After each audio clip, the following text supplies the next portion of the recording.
Good morning. In today's headlines, an armed rebellion in Russia fails over the weekend. The Wagner mercenary group has returned to its camps after withdrawing from its march on Moscow. We have the details.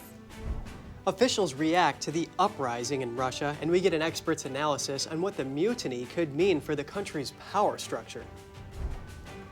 Extreme weather in southern parts of the U.S. Texas observes record temperatures, while other states were hit by tornadoes and severe thunderstorms. Cleanup is underway at the site of the Montana train derailment. Regulators are testing the water for hazardous material threat. Are you trying to get your finances under control? We speak to a finance expert who explains some common mistakes you can avoid. Imagine being 93 years old and still having the energy to go on long hikes. We hear from a grandmother and her grandson who made history by visiting all U.S. national parks.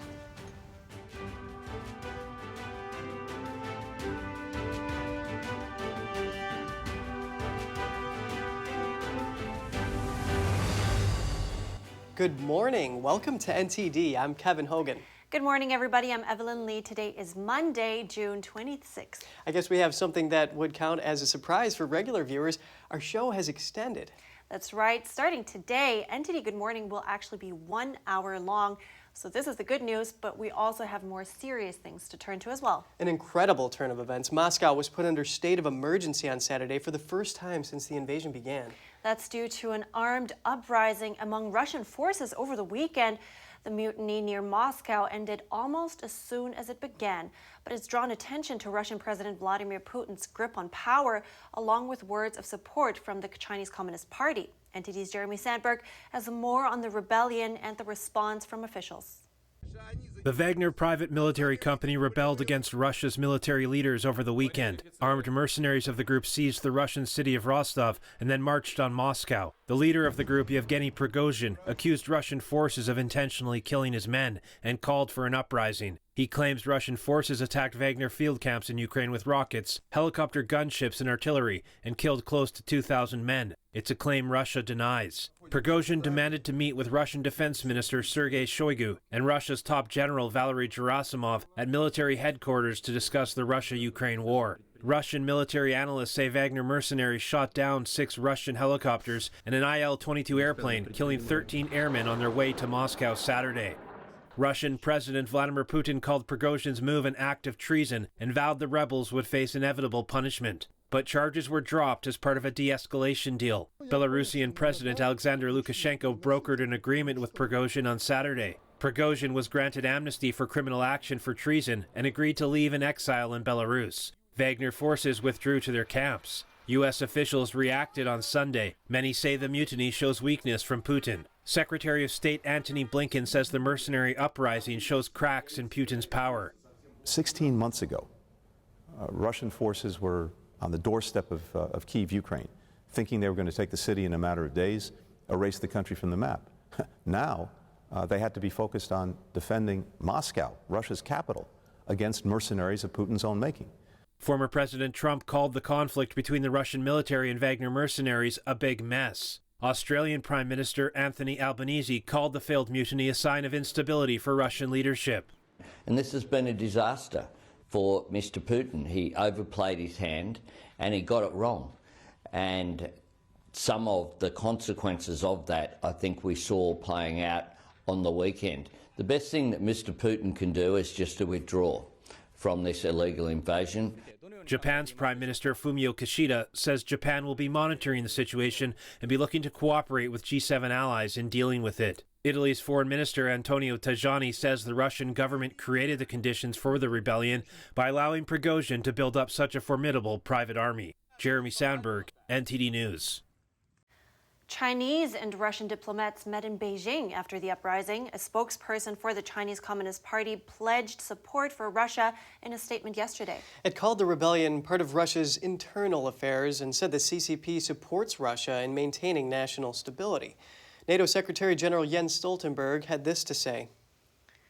And yet another demonstration of the big strategic mistake that President Putin made with his legal annexation of Crimea and the war against Ukraine. As Russia continues its assault, it is even more important to continue our support to Ukraine. Stoltenberg also condemned Russia's announcement about deploying nuclear weapons. He called it reckless and irresponsible. The NATO chief says NATO remains vigilant, despite there being no indication of Russia preparing to use nuclear weapons. He says regional plans and logistics to address the threat will be discussed at the next NATO summit. To tell us what this will mean and to break things down for us, we're bringing in Gregory Copley. He's the president of the International Strategic Studies Association. Good morning, Gregory. First, just very briefly, what happened? Prigozhin said they faced no resistance on their way to Rostov, but then decided to turn around. What do you make of that? Well, there are a lot of things to make for it. Firstly, this was a mutiny directed as a symbolic act against the defense minister, Shoigu, for failing to support the Wagner forces in Ukraine. So it was not a coup attempt. And as a result, the Russian government and the armed forces were anxious not to allow this to become a confrontation. So they cleared the way. They allowed the Wagner forces to get into Rostov-on-Don, and then they started to move a bit further north and were warned against doing that. But the Russian armed forces cleared the way for them. So there was no question of this being a victory or some kind of miraculous acceptance of the Wagner mutiny attempt. Look, we've seen mutinies occur throughout history in armed forces during conflict.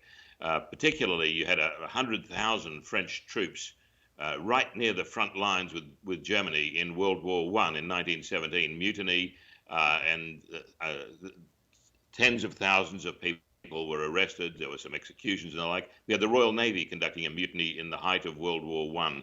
We've had a lot of mutinies occur in Western militaries, even during peacetime, small insurrections and the like. They represent tactical events. What we're seeing is that this is being misinterpreted in the West because of the angst about Russia to interpret this as a coup attempt against Putin.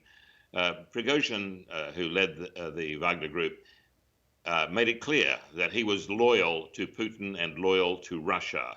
So he was trying to get at Shoigu. And whilst the government is definitely not benefiting from this action, it was Defense Minister Shoigu who is coming out looking like the failure in this operation. The question now will be how to get the Wagner group organized within the context of command and control by the Russian armed forces. This is going to be a difficult operation because these are not the same professionals as are in the Russian army or ground forces. They may be better in some respects, but they have a different structure. So they can't be actually absorbed directly into the Russian army. They'll have to be managed very, very carefully. And it's going to be a delicate situation over the coming days and weeks. But really, this is a situation which is very, very manageable, and we can expect to see the Russian government redouble its offensive operations within Ukraine as a result. In other words, to retake ground and consolidate. Just, we have one more minute, and I really want to get in this question. So, because in broader terms, what are the implications with Prigozhin now in exile? What does that mean in the implications internationally, like for the U.S., for example? Well, the United States is attempting to portray this as a victory for Ukraine and therefore for the United States. The reality is that that would be overstating the situation. It's likely to actually solve a problem which has been building up in the Ukraine front for the past year for President Putin. Now he can actually have a seamless control of the Ukraine front. Putin made it clear that he wasn't deterred by Prigozhin's actions. In fact, he tried to deal very carefully with Prigozhin, but he needed to pull him out of the picture. So he's done that now. So going forward, the Russian armed forces are going to be a lot more organized. Prigozhin was loyal to Putin. Putin was loyal to Prigozhin in the extent that he dealt with him very gently. Yes, he had to coerce him, but he was able to defuse the situation. So I think we cannot assume that this is anyway a major breakthrough for Ukraine and its allies in this conflict. Well, very fascinating insights. Thank you so much, Gregory Copley, President of the International Strategic Studies Association. I appreciate it. Thank you. Oil prices rose today after the revolt. Concerns are fueled by the political turmoil in Russia. Brent crude benchmarks were up as much as 1.3% in early Asian trade. One analyst says there are fears Putin could declare martial law. That would stop some workers from reporting for work and could halt millions of barrels of exports. And coming up, former President Donald Trump was in Washington and Michigan over the weekend. He vowed to demolish the deep state and stand guard over Americans' freedoms. Cleanup is underway at the site of the Montana train derailment. Regulators are testing the water for hazardous material threat. And the U.S. Department of Justice has filed its first ever criminal charges against Chinese fentanyl manufacturers. Stay tuned for those stories in just a minute.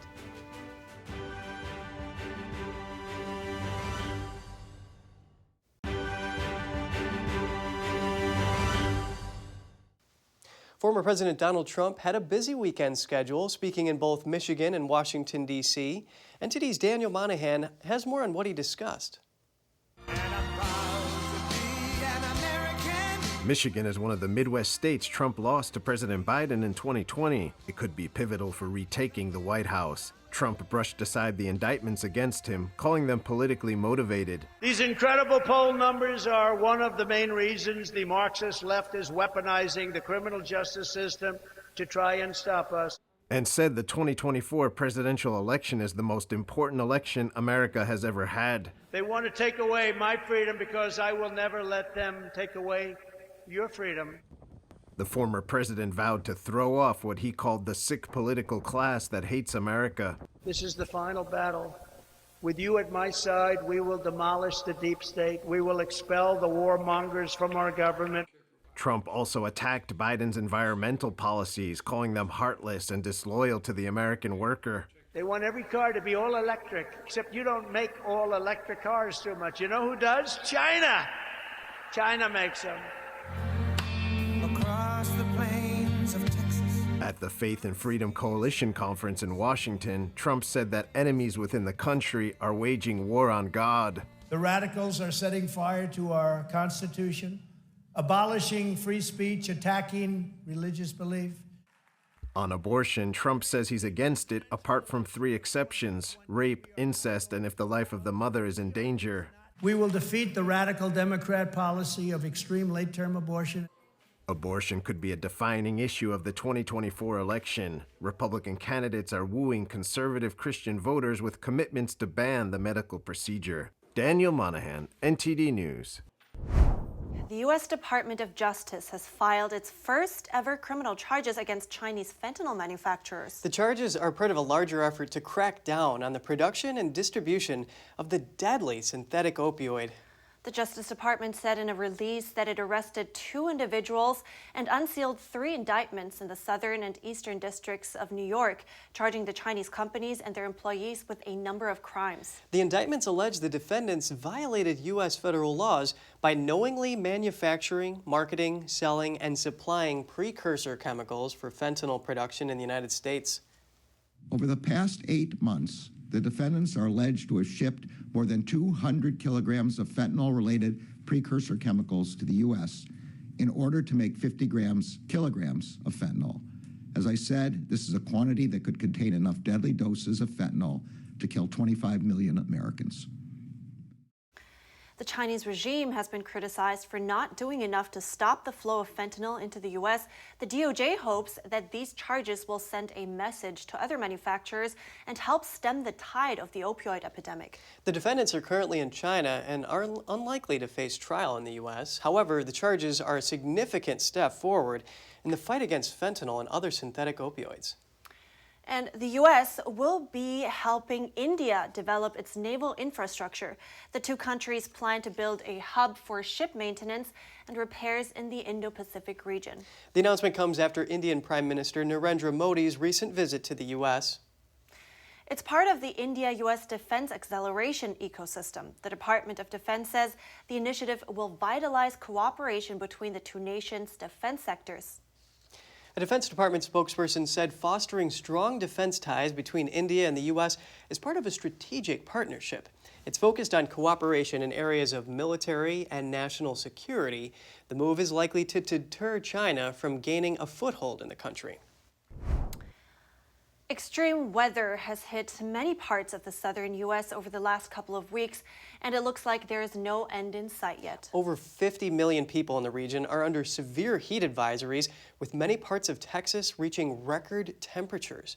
The heat wave caused power outages in some areas. Other areas face tornadoes and severe thunderstorms. NTD's Temenes has the details. The searing heat that affected many parts of Texas over the past week has been gaining momentum.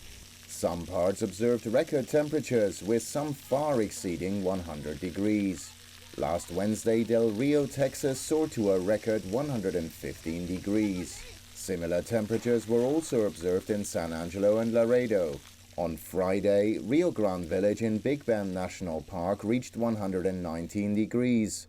Just short of the state's all-time record of 120.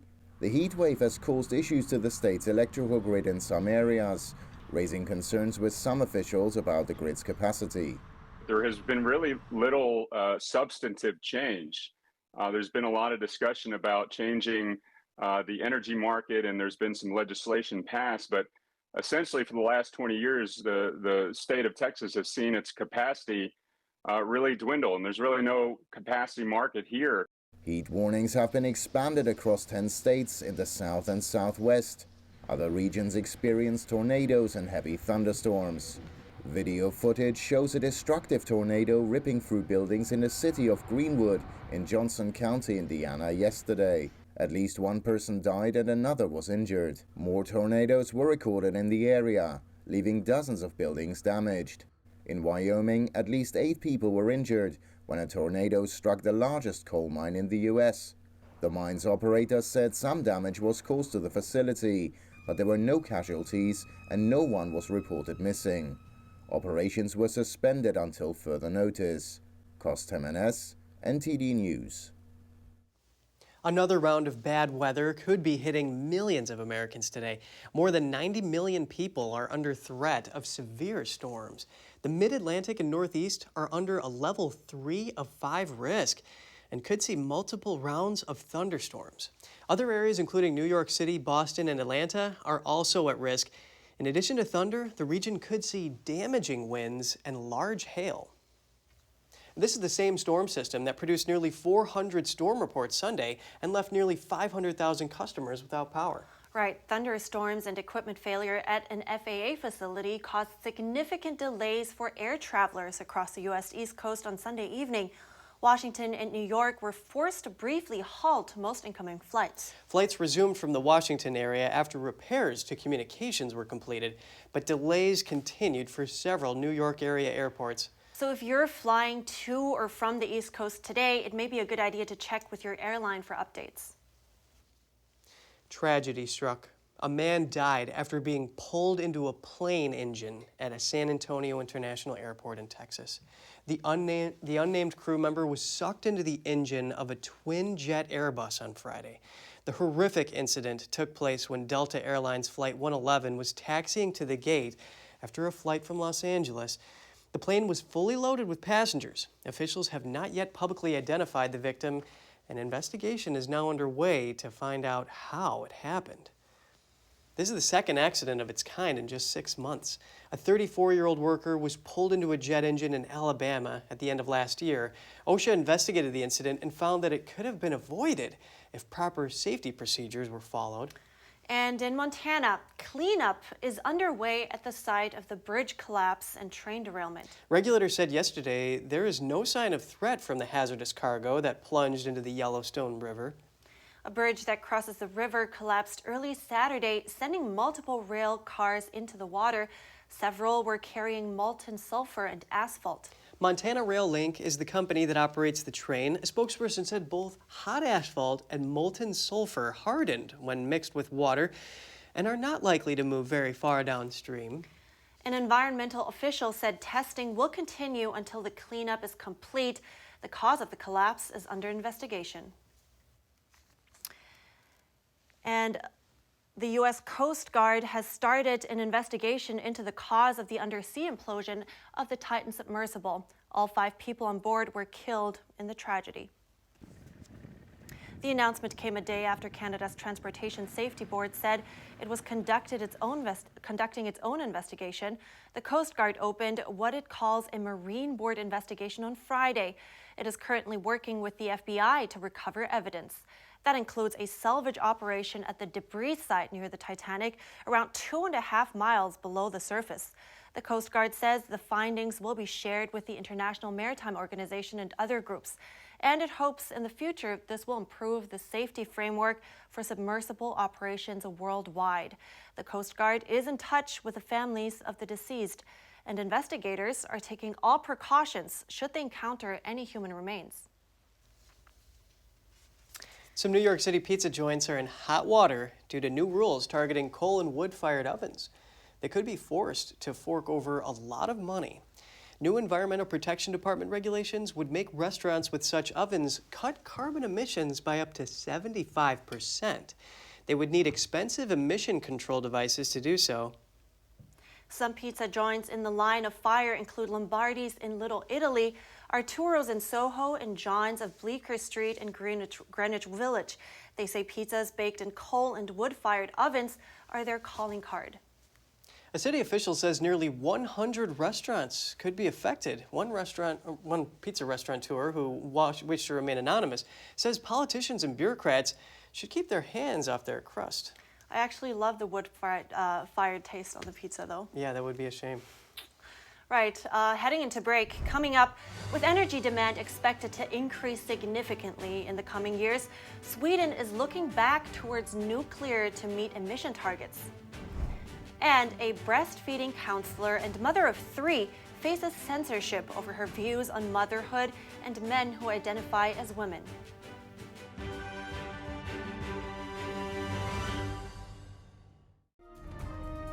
On the new episode of International Reporters Roundtable, nuclear weapons, while not in use since World War II, tests are still ongoing. Now with geopolitics heating up, their presence is looming. Who has them? What are their motivations? And what damage can they do? Guests John Rosamondo, Claire Lopez, and Brandon Weichert join us to discuss the dynamics of nuclear war today. What are the true threats?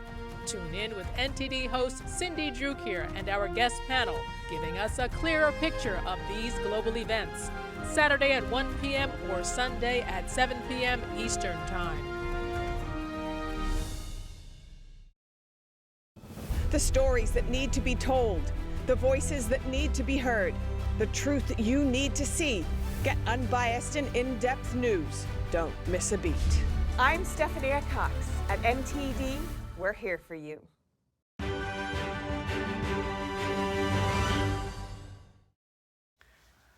Good to have you back. Heading to Australia, new laws there could bring millions of dollars in fines to Twitter and other social media companies. The government released a draft bill meant to target misinformation and disinformation. Public and industry consultation has been opened for the measure. The government says it aims to strike the right balance between protection from harmful content and freedom of speech.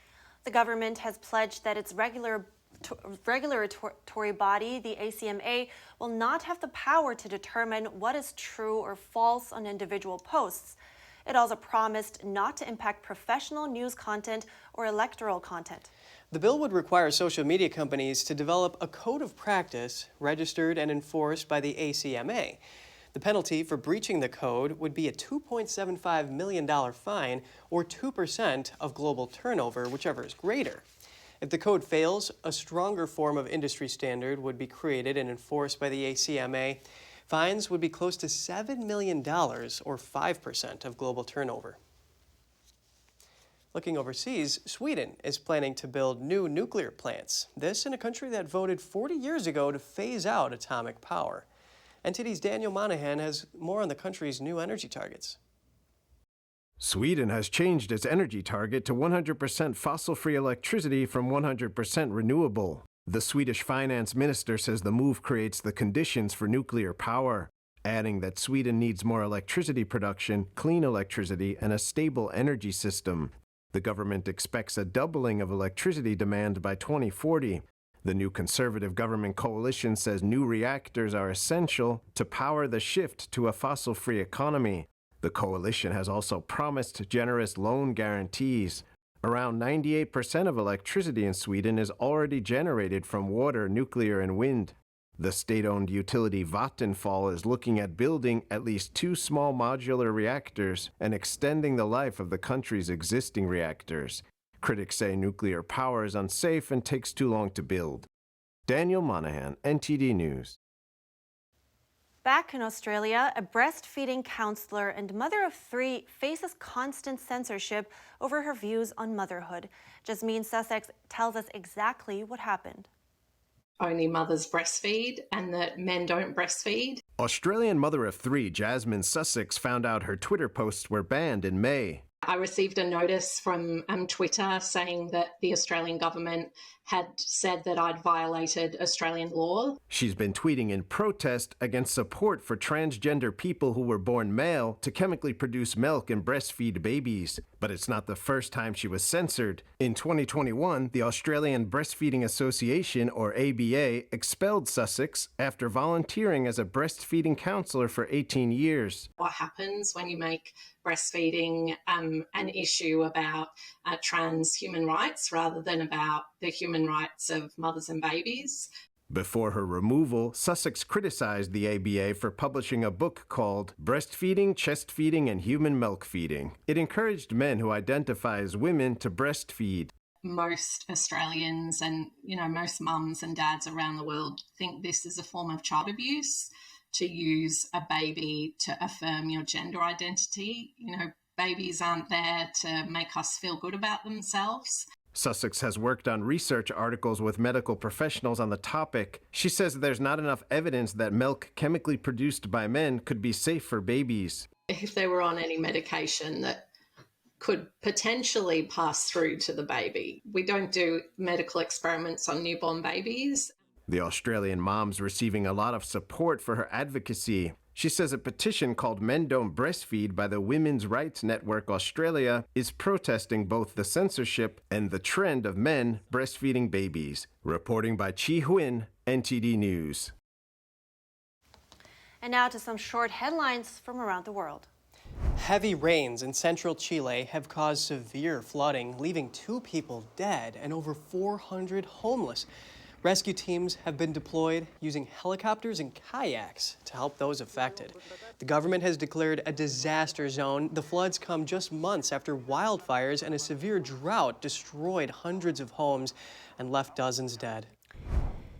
In Greece, conservative leader Kyriakos Mitsotakis won a landslide victory in Sunday's election, securing a second term as prime minister with a clear majority. This victory is seen as a significant endorsement of his leadership and policies by the Greek people.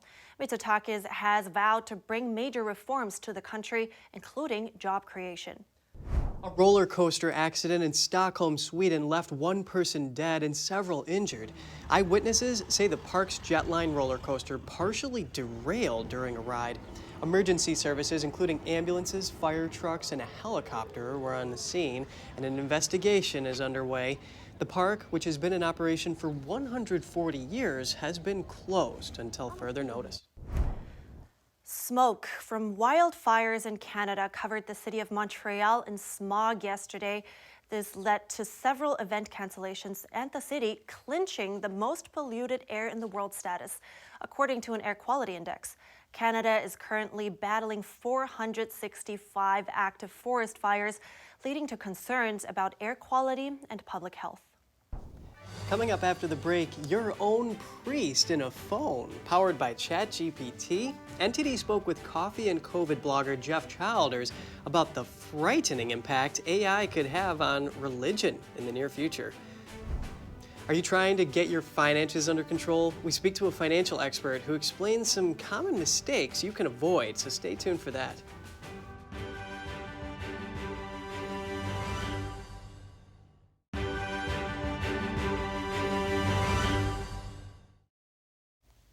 Good to have you back with us. We're toning things down a little bit from our war coverage, but still, Evelyn, financial stress is a common and enduring problem, which has been exacerbated by global financial constraints such as the pandemic, recession, and high prices.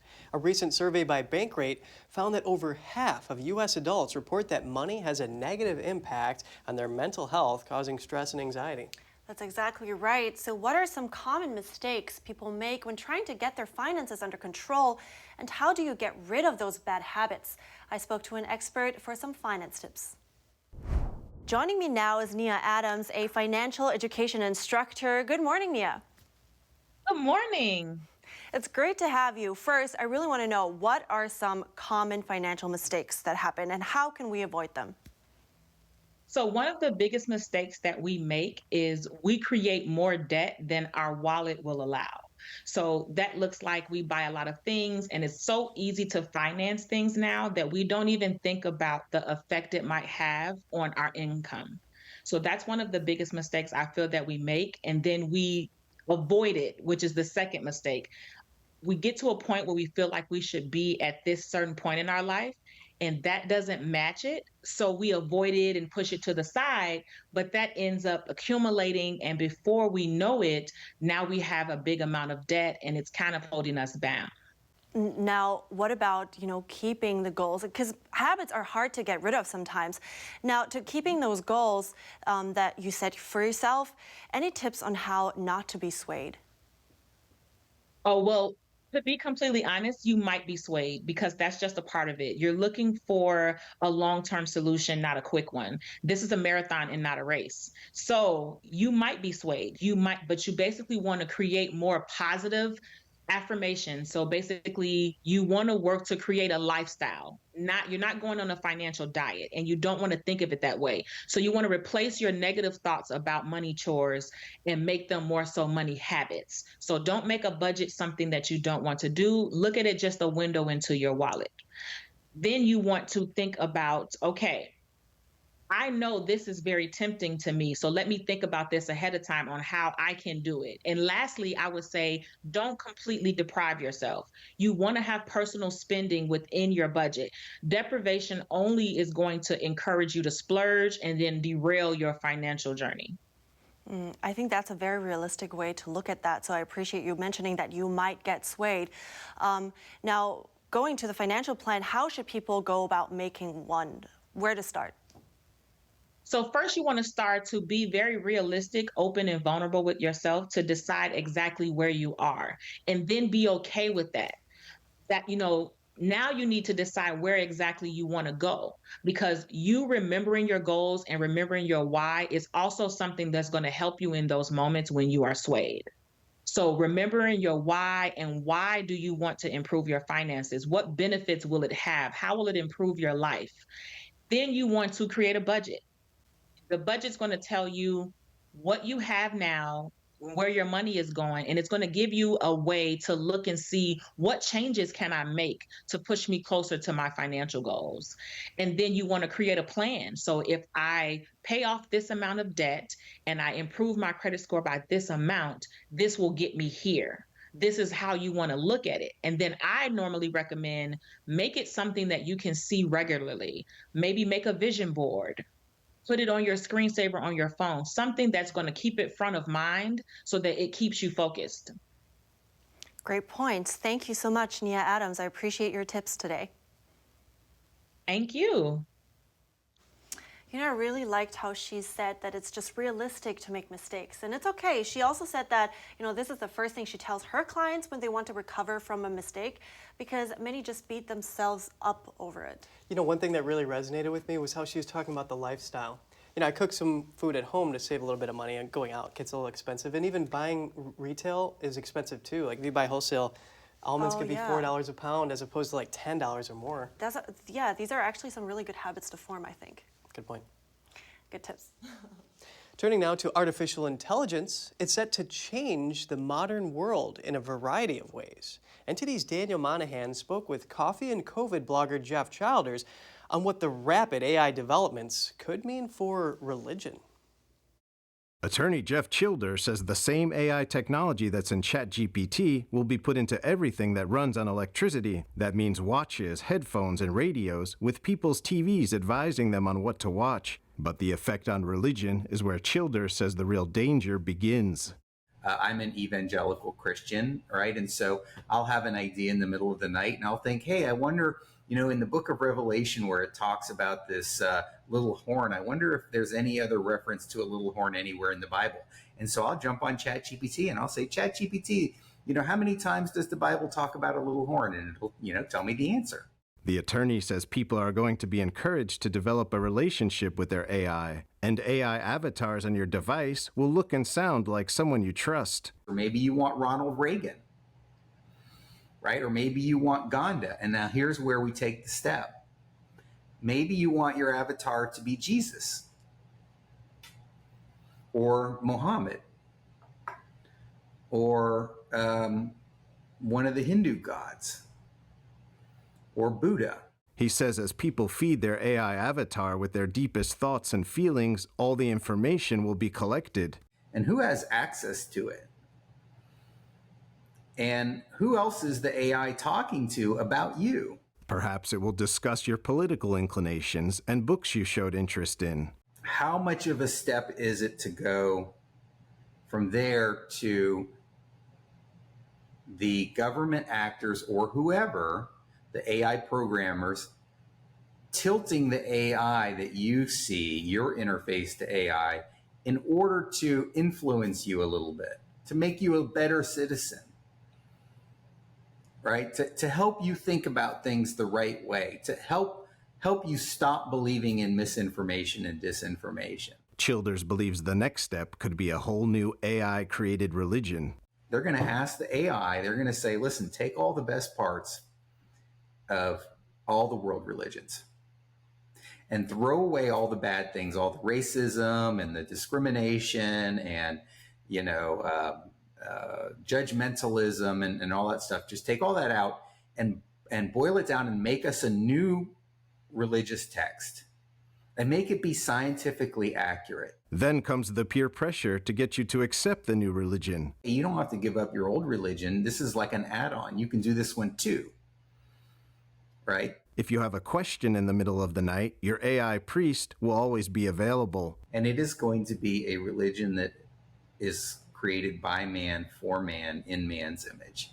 Childers says that brings it full circle to the fall of Satan and people wanting to replace God with their own God. Daniel Monahan, NTD News. Coming up, a 93-year-old and her grandson embarked on an epic journey, and there are more adventures on the horizon. And a renowned ethnologist discusses parenting across 5 traditional societies. His work provides insight into how children are raised, how they learn, and what's expected from them. That story after the break.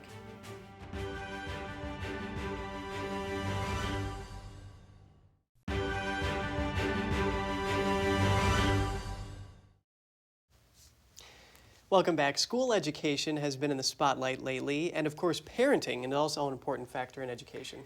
There are plenty of opinions about parenting, and everyone seems to be an expert, especially in the age of social media. But some say modern parents could learn a thing or two about child rearing from traditional societies. NTD's Andrew Thomas reports. Renowned ethnologist Cornelius Grove characterizes traditional societies as those that haven't been influenced by the modern urban world.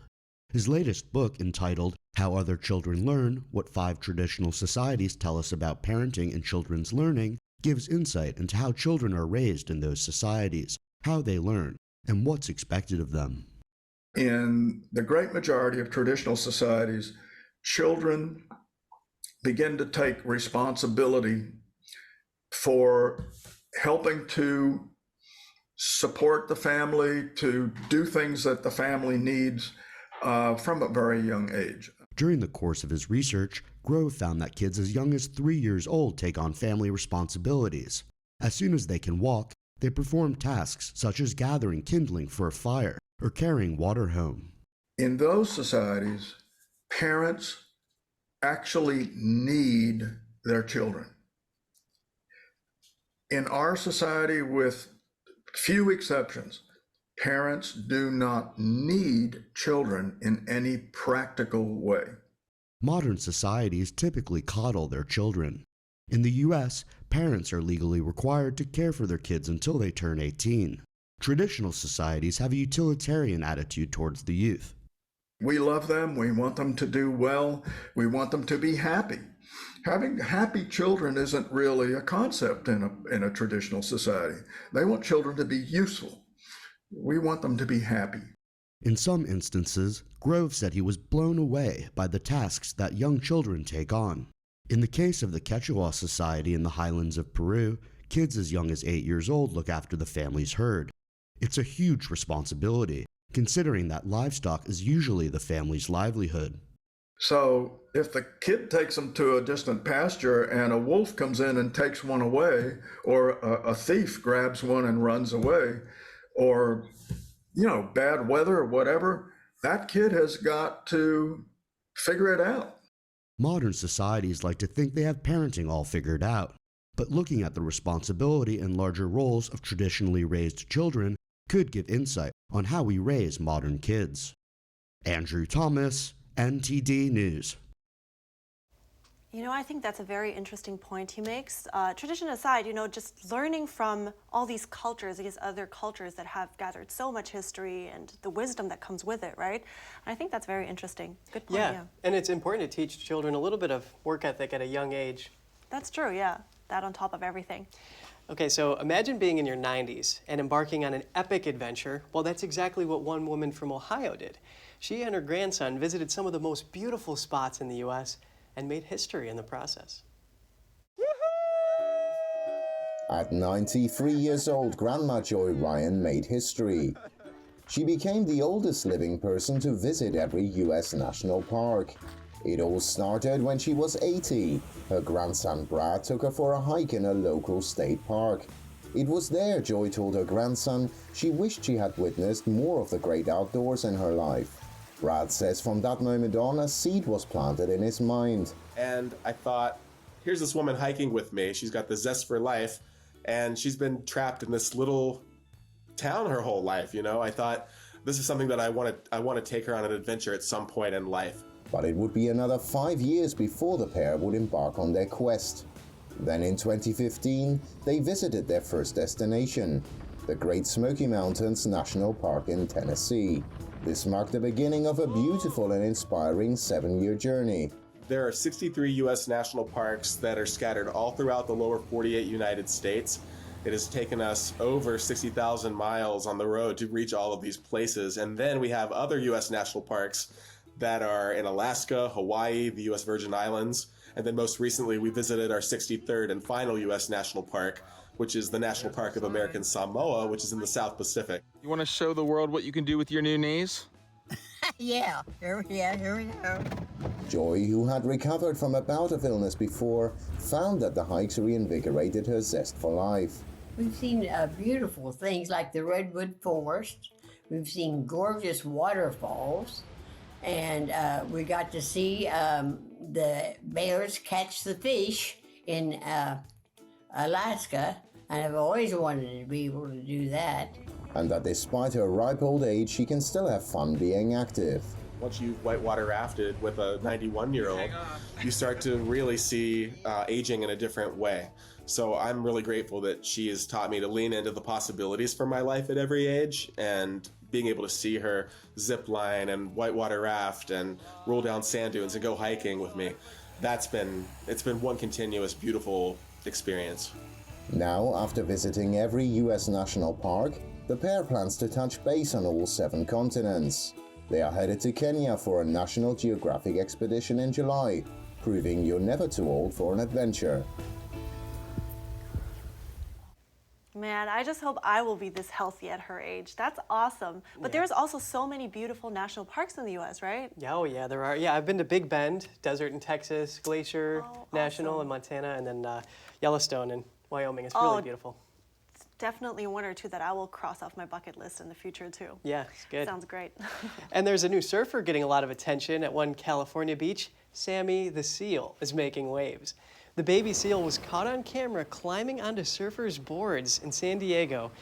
Surfers are seen making room for this harbor seal pup on their surfboards. Oh, you gotta be careful there. A day after he showed up at the Pacific beach and hung out with those who usually hang tent. Some marine experts were mystified. Harbor seals are usually standoffish, but this one was extra friendly, climbing aboard and then rolling off. Instead of being antisocial, he was totally in sync, riding the waves with abandon. The surfers named him Sammy after the children's book. SeaWorld San Diego's phone rang off the hook with calls about Sammy. The rescue team checked on him and found him healthy, but why would he gravitate to surfboards? The million-dollar question. Yeah. But he's just having the time of his life. That's awesome. So cute. Would you ever do that? Ride with an animal? I would. I totally would. I'm an animal lover. Wow. But it's probably not. But wild animals are also dangerous, right? Anyway, you know what I mean. And you got to be careful. Those animals can move and throw you off balance. That's right. As we have seen.